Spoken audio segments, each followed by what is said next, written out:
Hi guys, welcome back to the Dream Closet Creation series. Last time you saw me, I was dropping off my sewing machine to get it repaired because it stopped working entirely just as we were finishing up our last project. If you're new here, hi, my name is Daria and I'm challenging myself to create my dream wardrobe from scratch. In episode 1, I explain everything, I take you through my design process. In episodes 2 and 3, we go through all of the problems that I encounter while trying to actually make these clothes. And episode 4 gives you all the context for what you're about to watch right now. So check those out if you haven't already and subscribe so you don't miss us completing this series, which is coming so soon. And now, enjoy.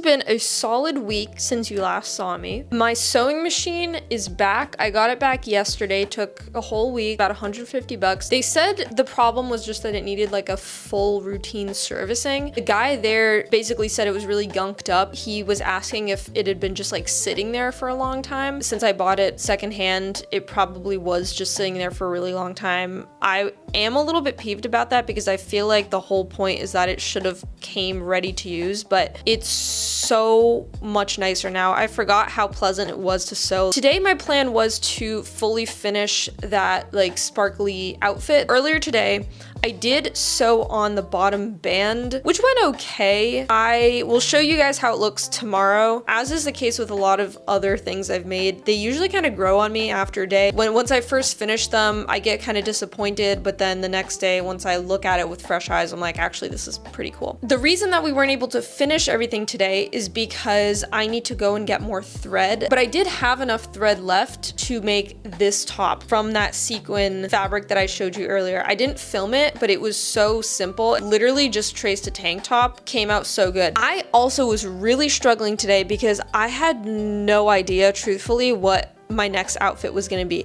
I did say that I wanted to do like a very structured bust top, and the reason I wanted to do it in that purple fabric is just because I already bought a lot. This was the first fabric that I bought when I got my new sewing machine. I was kind of planning on doing something. I didn't really think it through. I just don't like the fabric. I feel like there's not a lot of applications for it. So I was really struggling, and I also didn't want to make a very structured outfit. What I learned from the past couple outfits, I really gravitate most towards the comfortable flowy light outfits with a lot of like artistic details. The shirt that I'm working on now that I almost finished, I would reach for it a lot more if it were just looser, if it were just more of like a flowy top. The whole point of these is I want to throw something on that's like casual and I feel really good in. Part of why I made this top was because I needed a win. It was like toying with the idea of going to the fabric store and getting thread and finishing it and not finishing it, and then I kind of got into a funk, and then I was like, I have no idea what I'm gonna make tomorrow. I really don't want to use that fabric. I just need to like do something fun, and I was really itching to use my sewing machine because it's just like runs like butter. I don't even need to like hold the fabric. It just does it for me. I don't think we'll be seeing a whole lot of problems. I'll see you guys tomorrow morning.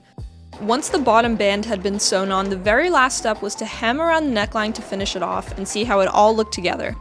There's something about this I just don't like, but we're past that, so we just have to move on. This kills me, but I think I should have made this strip the full length. I think it would have just made more sense proportionally. This I obviously have to like fix a little bit here, but it's fine. It's fine. It's fine. It's really giving like spaceman. As far as the pants, I don't think I'm gonna attach this liner to here. I'm pretty happy with how the liner came out. There's a couple bumps which I have to smoothen out. This is like $2 shapewear right here. Proportionally, it is gonna look the best if I cut it super short like this. I also just don't know how I like the top and the bottom together. Even though they match, it's like it's too matchy and I can't exactly figure out why. I don't know. This is like the only bra that makes the shirt look good, but also this is the only bra that shows through it. So not really sure what to do about that. It looks really pretty hanging up in my closet. I think it looks cute with jeans. Like that's better. I think this is a little bit cuter. Maybe this is just how it was meant to be. Seeing it with the jeans, I'm happy with it. I'm gonna call this top done. I'm gonna call this outfit done. I just need to move on. You're also gonna see my next outfit complete in this video. So stay tuned, because I know this is only half because we didn't finish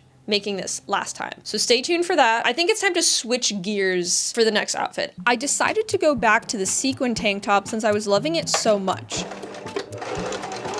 It's actually like too quiet now. I have my headphones in, noise canceling, and I can't hear what the machine is doing, so she's clean.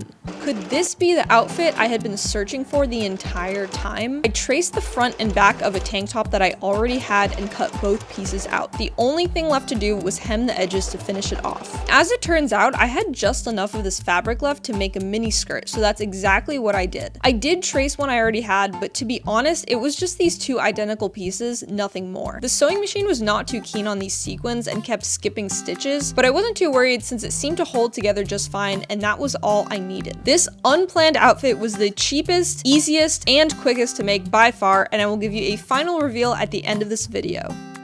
Okay.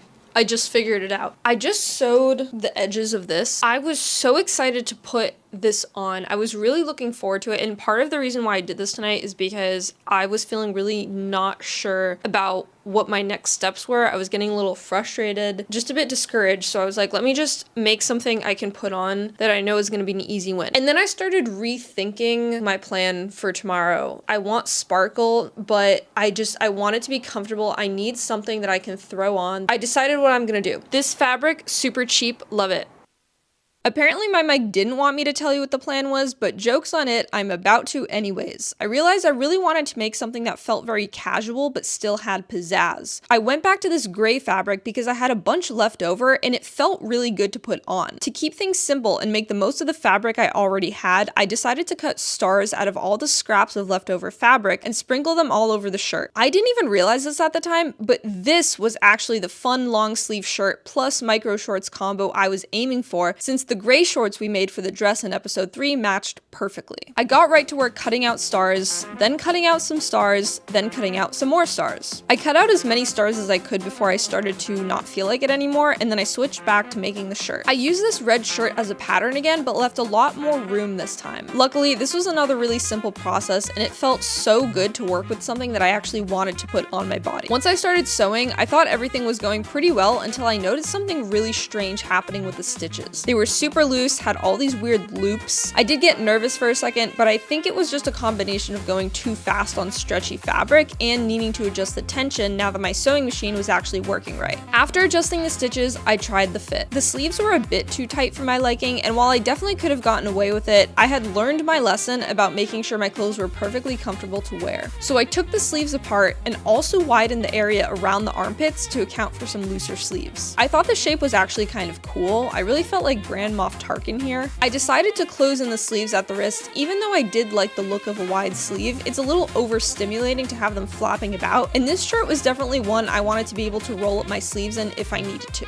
I also took in the sides at the bottom of the shirt a little bit. This way they would hug my hips and generate a little strategic bagginess and shape. Pretty good for a plain shirt, but unfortunately, no plain shirts allowed in this video. Now for the more tedious part, placing the stars. When I was cutting them out, I tried to eyeball a balanced variety of color and size. The hard part here was balancing everything visually, making sure they weren't too spread apart or close together, and evenly covering the whole shirt. I realized I didn't have enough small red stars, which was mostly because the fabric was really frustrating to deal with, and I didn't feel like cutting out a lot of them earlier. Because the knit is so loose, it's hard to get precise edges, especially the thin points of a star, and the smaller the pieces, the harder it is. I tried putting glue down first so that the edges wouldn't fray when I cut them, which didn't work as well as I thought it might, but I was able to get a few more cut out anyway. Once I had them laid out, I took a dot of glue to the center of each to keep them in place, and I had to be careful because if I pressed too much, especially with thin or delicate fabrics, it would leave a spot in the middle. Luckily, once the glue dried, most of these disappeared. I figured putting a design on the back was a good opportunity to avoid cutting more stars and to use up a bit more surface area without having to cut out so many tiny pieces. Of course, we had to throw some words in there because I never pass up an opportunity to say something. I decided on a snake, mainly because I could shape it any way I wanted. I had a snake snake-ish color fabric, and it was pretty simple. Also, as a snake comes, so it goes. The best part of projects like these is being able to switch back and forth from doing all the things I love. Just when working with fabric gets too frustrating, it's time to switch over to paper and pen to do the designing. And once you reach the limitations of drawing, it's right back to creating art you can actually wear on your person. I cut out some more stars to adorn the back of the shirt. Luckily, I didn't need quite as many because the design took up a lot of space. Normally, I would have waited until the next day to start sewing everything, but I realized I could never really sew at night before because my broken sewing machine was just so loud. But now that it had been fixed, I could keep on going, which I was feeling very grateful for.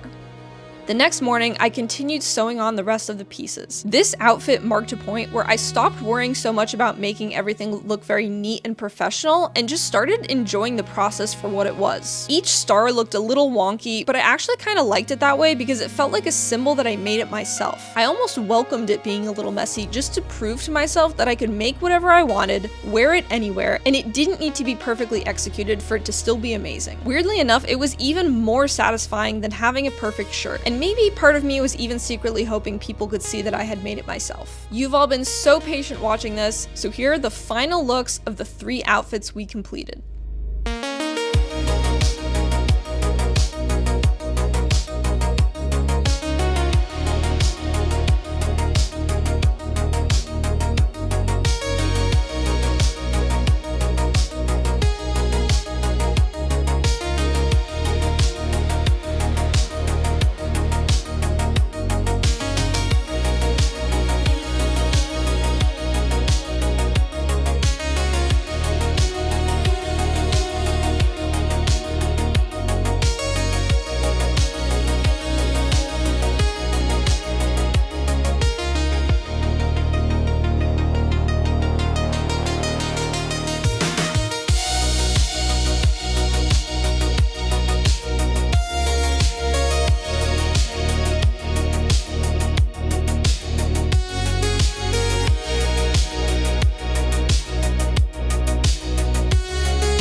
What a ride it has been so far. Thank you so much for watching and following along. If you've watched all the videos up until now, you are a real one, but we're not done yet. We have one more outfit, and guys, this is by far the best one yet. The comfiest, coziest, coolest, most dazzling and unique. Subscribe so you don't miss it. Thanks again for being on this journey with me, and I'll see you in the next one. Bye!